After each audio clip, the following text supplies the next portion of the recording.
Yes, kanonye mbifurize umugoroba mwiza, umugoroba umugisha, kuri twumva amasaha ya nimugoroba, igitondo kiza kuri twumva amasaha ya mu gitondo, igicamunsi kiza kuri twumva amasaha yo ku gicamunsi, biraza guterwa n'ukuntu ingengabihe yawe ihagaze.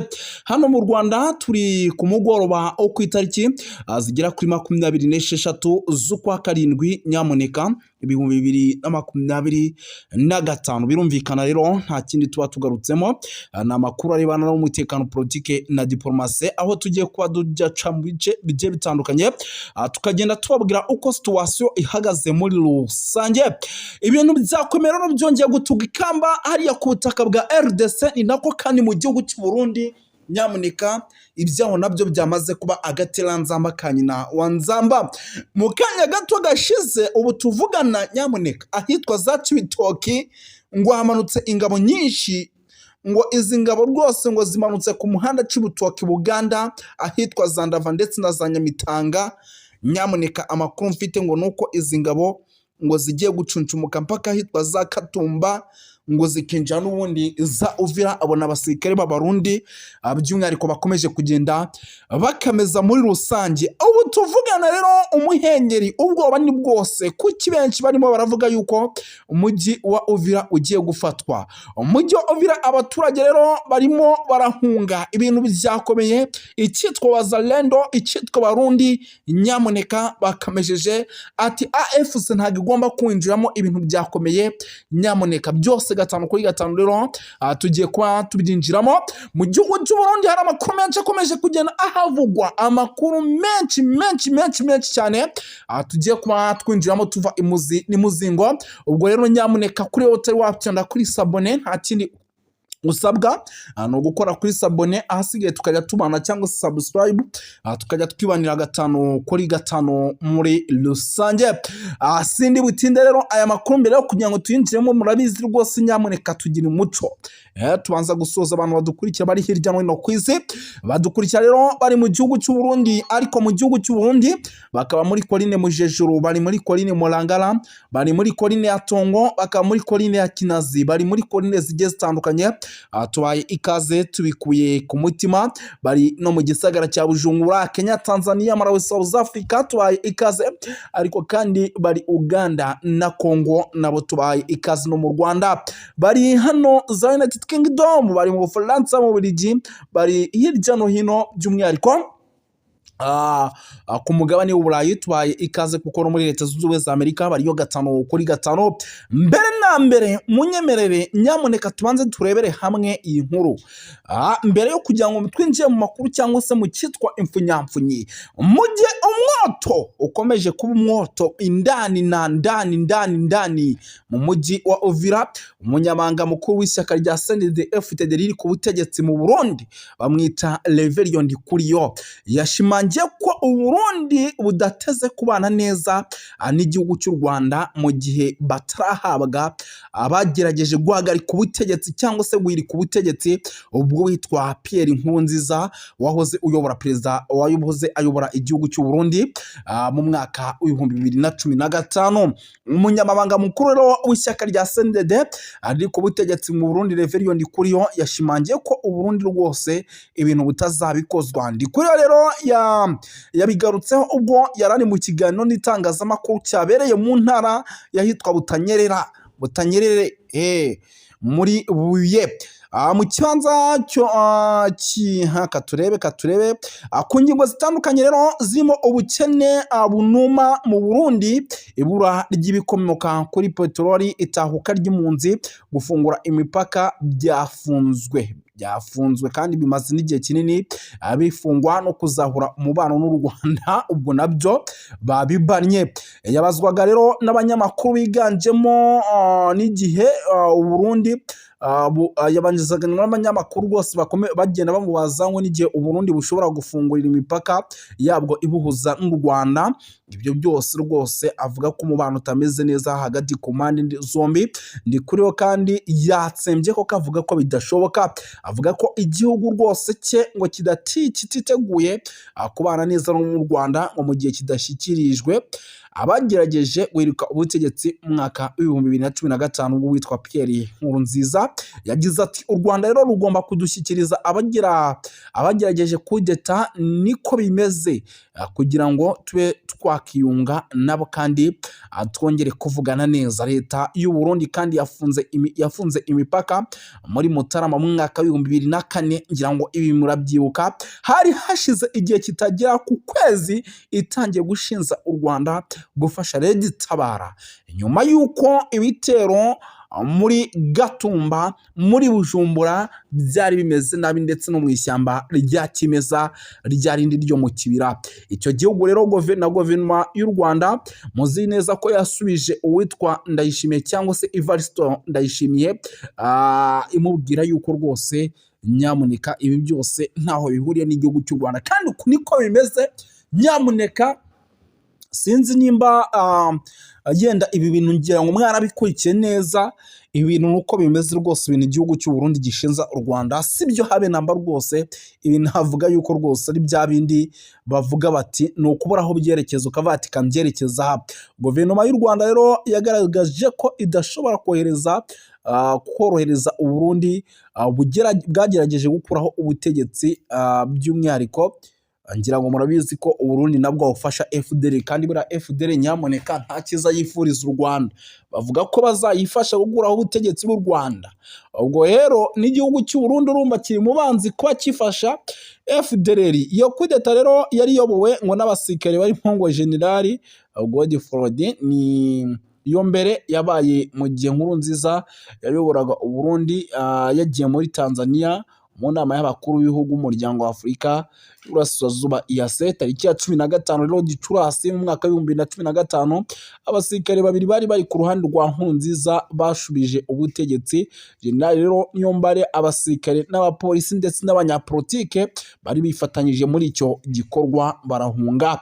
Uburundi rero uvuga ko benshi muri abo bahise bahungira i Kigali mu Rwanda, rugasabwa ko rero ngo bakoherezwa bagakurikiranwa n'ubutabera ariko rukaberekana. Ubwo rero iby'u Burundi buvuga rwose sinzi ibyari byo mw'abantu b'Imana mwe, sinzi ngo bimeze bite. Ubwo mumenye ko ibintu bitoroshye.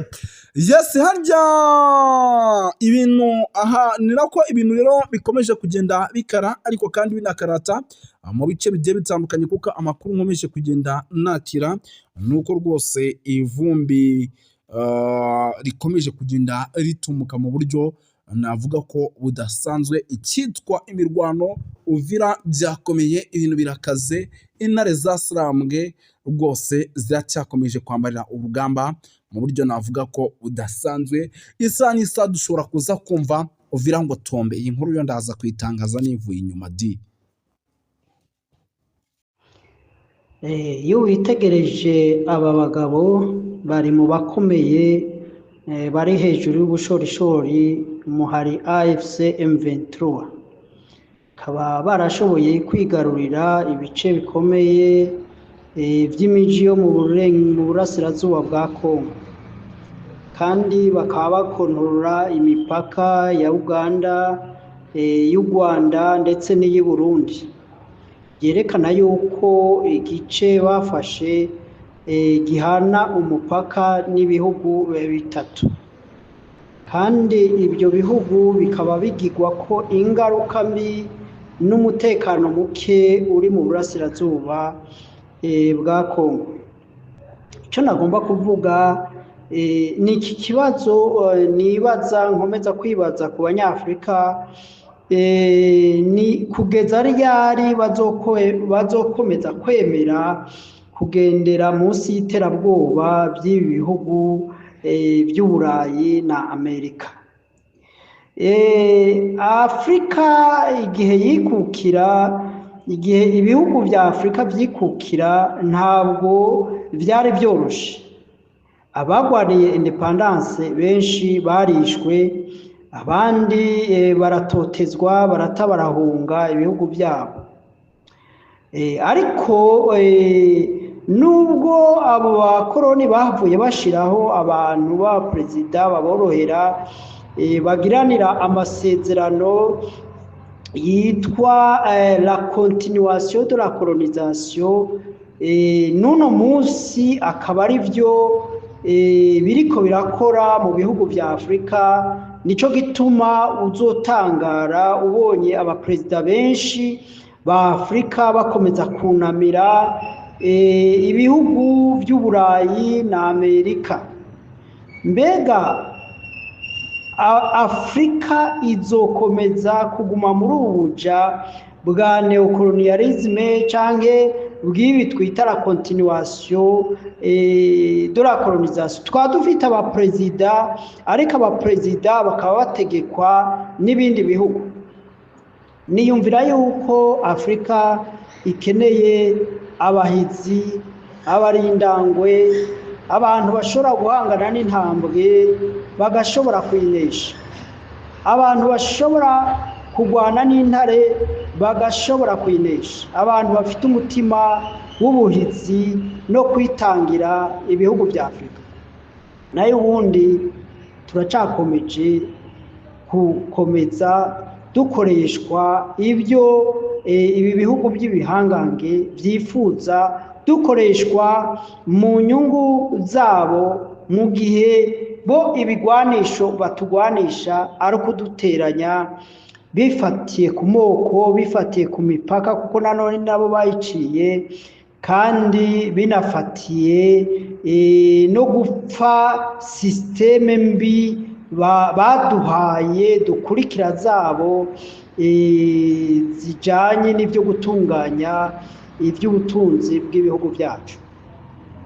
Nkaba rero nkomeza nibaza, mbega ko u Rwanda, Uganda, AFC/M23 bateye intambwe bakerekana ko bashoboye gukemura ikibazo cyo muri East Congo, ni kubera iki mbega bafatiwe amaboko imugongo n'ibi bihugu bihangange, kandi ibihugu bihangange akaba ari nabyo bituma bitera uwo mutekano muke muri aka karere?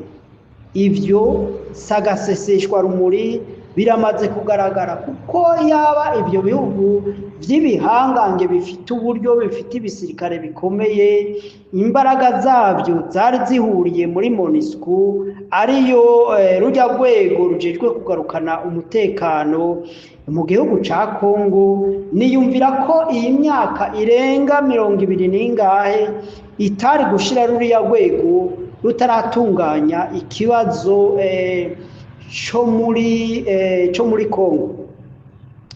Muri imyaka 30 amasezerano atari make yarabaye hagati y'imigwi itandukanye yagiye igwanira uburenganzira bwayo mu burasirazuba bwa Kongo, kandi n'amasezerano atari make yarasinywe hagati ya leta ya Kongo n'u Rwanda mu buryo bwo gukemura ikibazo ciriya migwi ya FDLR yanyegeterewe n'ibitekerezo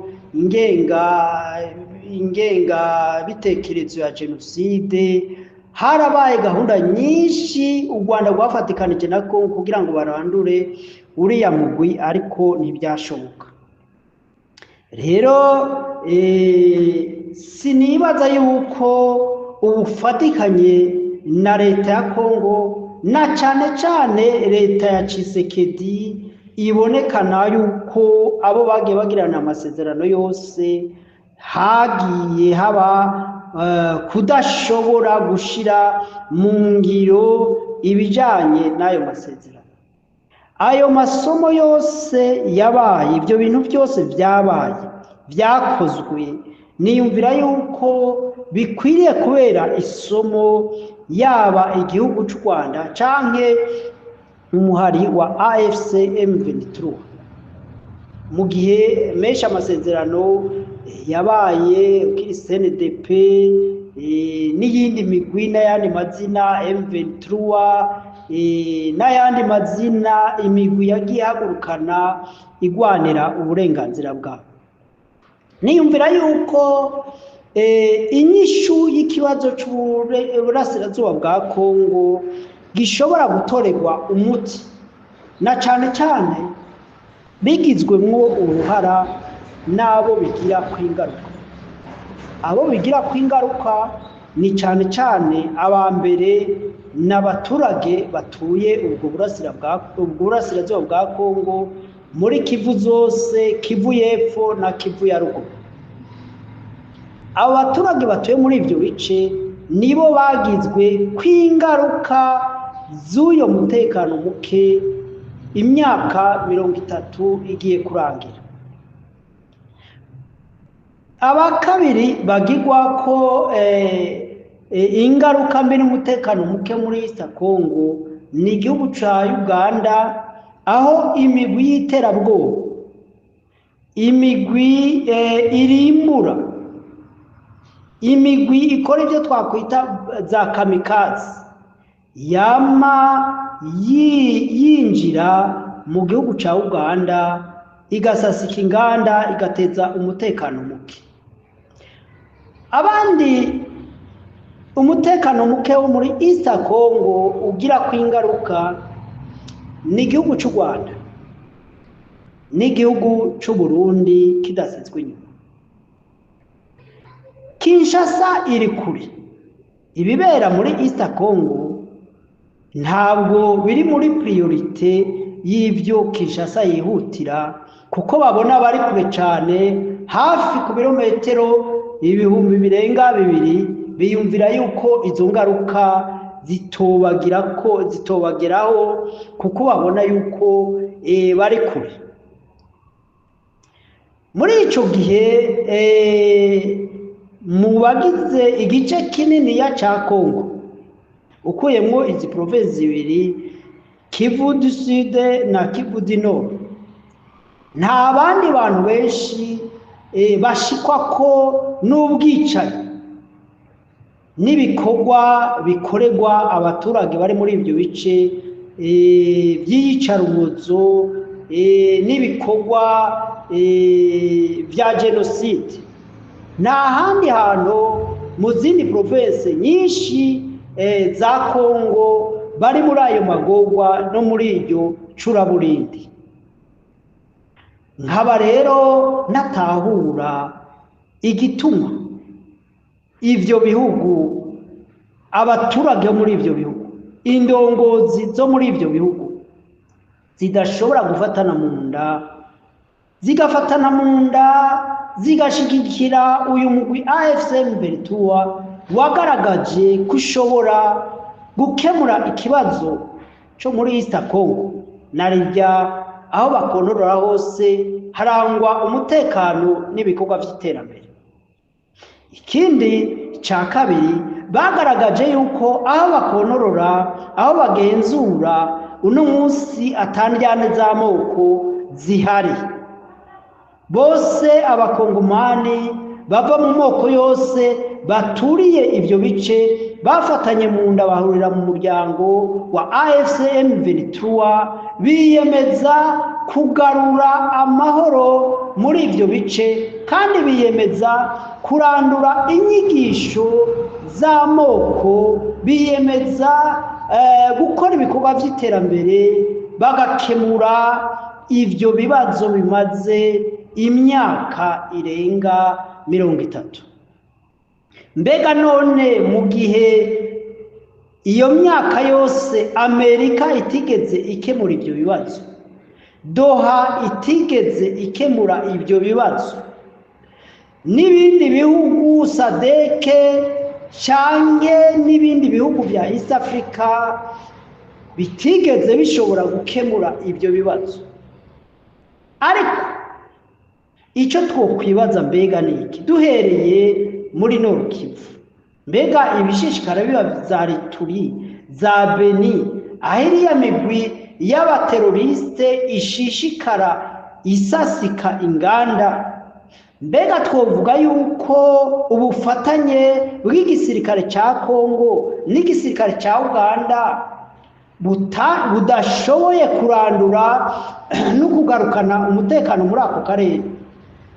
Canke ni hahandi bishoboka yuko Uganda yo yari gushobora gukemura ico kibazo muri biriya bice, na cyane cyane yuko biboneka yuko uriya mugwi wa ADF washoboye gucubuguzwa nubwo utararandurwa. Muri iki gihe leta ya Uganda yari yafashe iya mbere kuja gukora igikorwa cyo kugarukana amahoro n'umutekano muri ibyo bice.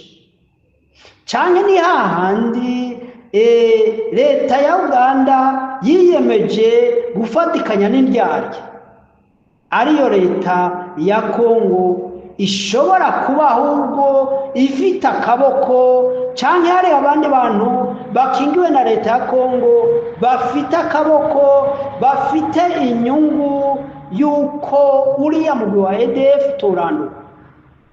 Na buri gihe tubona kenshi Uganda idahuza na biriya bihugu bya Amerika na biriya bihugu by'Uburayi, kenshi dukunda kubona yuko bidahuza kuko leta ya Uganda itemera ko ibyo bihugu bigendera ku gakano. Kenshi umukuru w'igihugu Perezida Yoweri Museveni n'uriya muhungu we Muhoozi bakaba bakunda kwishura ibyo bihugu bavyiya. Mbega nibyo babiri inyuma y'akaboko gatuma Uganda itoshobora kugira intsinzi muri biriya bice. Ariko ahanini bariya abantu bateze umutekano muri kariya gace bakaba barerekewe canke bafashwa na biriya bihugu, ariko binyuze muri bamwe mu ndongozi za leta ya Kongo. Ari nabyo tubona n'ubwo u Rwanda rwagerageje gufatikanya na leta ya Kongo mu masezerano menshi kugira barandure uriya mugwi wa FDLR bitigeze bishoboka. Noneho akamaramaza n'ukuntu leta y'u Burundi yiyemeje gufatikanya no gushigikira imigwi imaze imyaka irenga 30 iyoboza igihugu kariya gace k'iburasirazuba ka Kongo. Nkabona rero ubufatikanye bwa Kongo, bwa leta ya Kongo were kuri Kabila ukagera kuri Tshisekedi butigeze buba umuti w'ikibazo cy'umutekano muke muri East Congo. Nkatekereza rero n'ubu amasezerano yose yokorwa n'u Rwanda, amasezerano yose yokorwa na AFC M23, ubufatikanye bwose bwoshobora kuba hagati ya Uganda na leta ya Kongo, ko itari nzira ishobora kugarukana umutekano muri East Congo nk'uko ibihe bitambutse imyaka irenganye byagiye bivyerekana. Nkabona rero nk'uko nkunda kubivuga, ubandwa niwe abanduruki. Abariko barapfa n'aba baturage muri East Congo batababawe na leta yabo iri Kinshasa, n'aba baturage b'i Burundi bo mu Rwanda no muri Uganda birirwa barasesegwa amaraso n'iyi migwi yanyegeterewe n'ibitekerezo by'iterabwoba n'ibitekerezo by'ihonyabwoba itimirije kugira ngo iyo migwi ihagarike ibyo bitekerezo, canke twitege ko yohinduka uno munsi canke ejo. Ibihugu rero bigirwa ko ingaruka n'abaturage bagerwaho ingaruka zo muri ibyo bice nibo bakwiye guhuza umutima n'inama n'imbaraga zaba za gisirikare zaba za diplomasi kugira ngo bashobore gukemura ibyo bibazo. Nta wundi muntu n'umwe azoza gutabara abanyamurenge bariko baratsembwa n'interahamwe za FDLR, igisirikare cy'u Burundi, imbonerakure n'iyindi migwi ya mayimayi izijya zibumbiye muri za Wazalendo. Nta numwe azobatabara, nta numwe azotabara ngo agarukane umutekano muri Bukavu, muri Goma, muri iriya miji minini igize ariya amaprovince ya Kivu zose. nkiyumvira rero yuko burya igiti ntigikwiye kugukora mu jisho kabiri, kandi ibuye iyo rimaze guseruka ntirikwiye gukomeza ryica isuka. Uburuhiro isuka yogobama ikananirwa kubandanya ikivu.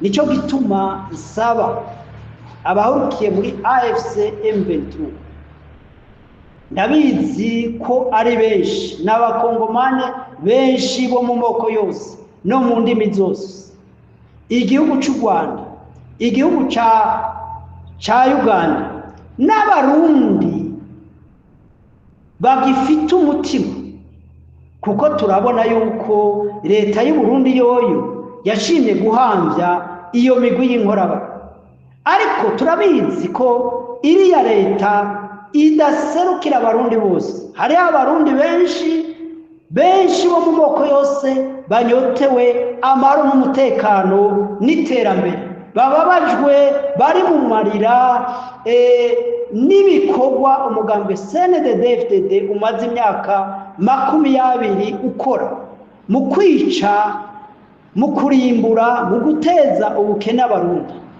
Nkabona rero uwo mugwi w'abarundi ko kwitandukanya na leta y'u Burundi, ukemera gufatikanya na AFC M23, ukemera gushigikira ibikorwa by'u Rwanda na Uganda kugira ngo duharanire umutekano n'iterambere mu karere ka East Africa, kuko nta muntu n'umwe, yaba umuzungu, yaba umunyaburayi, umunyamerika, yaba umurusiya cyangwa umushinwa, azigera babazwa nuko amaraso y'abavuka muri ako karere, akarere kuzuyemo ubutunzi, akarere kuzuyemo ibyiza, ariko kuzuye abakene, ubwicanyi, amagorwa n'amarira.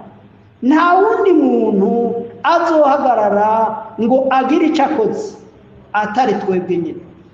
Nkaba ndabateye akoba, ndabateye akamo, nteye akamo abo bantu bose bababajwe n'ibiriko birabera mu karere k'ibiyaga bigari, cyane cyane Burundi, mu Rwanda, muri Uganda, ingaruka mbi ziva muri East Congo zigera kuri ibyo bihugu, ko ababajwe n'ibyo bikorwa twese twofatana mu nda tugahaguruka nk'umuntu umwe tukarandura ako kabi, mu gihe hariho abantu berekanye, ingabo zimaze kwerekana ko zishoboye gukora icyo gikorwa.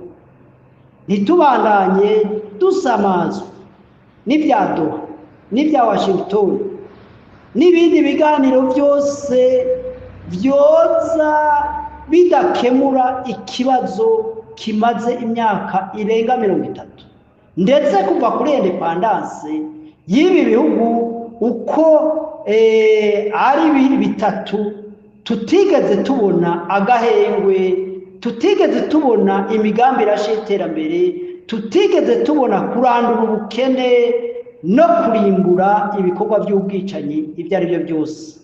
Hakaba hageze rero, nimba tutacerewe, yuko duhaguruka tugashyira imbaraga hamwe tugaharanira ineza y'akarere k'ibiyaga bigari, iterambere n'umutekano.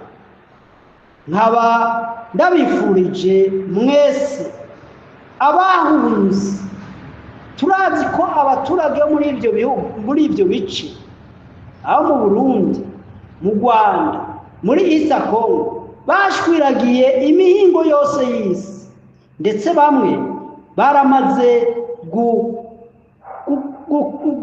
gucika, umutima wabo waramaze kwiheba ko batazosubira kugaruka cyangwa ngo basubire kubona uburenganzira bwabo muri ibi bihugu. Kubw'ibyo rero nkaba ndabateye akamo kugira ngo turangajwe imbere na AFC M23 n'abandi bashigikiye kwiki gikorwa gishoboka, amahoro n'umutekano bigasasagara mu karere ka East Africa, bitavuye muri Amerika, bitavuye mu Burayi, bitavuye mu Burusiya canke mu Bushinwa, ariko bivuye mu mbaraga z'abaturage b'ako karere. Murakoze cyane. Azwa n'ivya Doha, ahubwo ikwiye kubandanya gahunda yayo yo kugira ngo mu bice bya East Congo